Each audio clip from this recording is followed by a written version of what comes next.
Bwana wewe kama unakuja njoo bwana, mdanyo ushaenda mpaka sasa. Kuichapa. Vipi mjomba? Oya baridi sikia sasa. Oya muda umewadia hapa. Lenyewe siku kama unavyojua tondoke msikitini.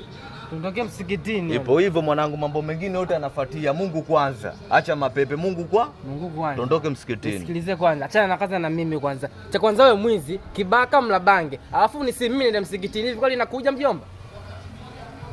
Naongea na wewe, kwani nakuja mjomba? Umesikia mshikaji wangu, mambo ya kibaka, sijui nani nishakukubaka.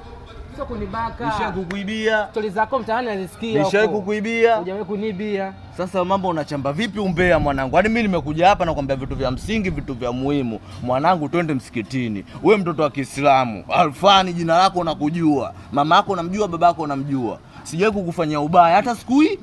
Alafu unachamba umbea eti mimi kibaka, muizi, maisha ya kibinadamu nini sasa? Ngoja kwanza. Sasa sikia. Wewe sikia. Kuba babako. Wewe sikia sasa mwanangu.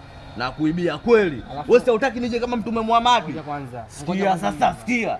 Nakuja kama Israeli. Mjomba. Subiri basi kwanza mjomba. Wasikia kwanza hapa siji kama Mtume Muhammad maisha ukweli. Hapa oya hapa nakuja kama Israeli. Buku lako. Alafu na nisi tuende msikitini. Ile buku la Sadari kuba babako. Alafu na nisi tuende msikitini kweli, mambo unayofanya kama hivi mtaani. Nasikia skendo zako wewe mwizi. Sikia kwanza. Umesikia?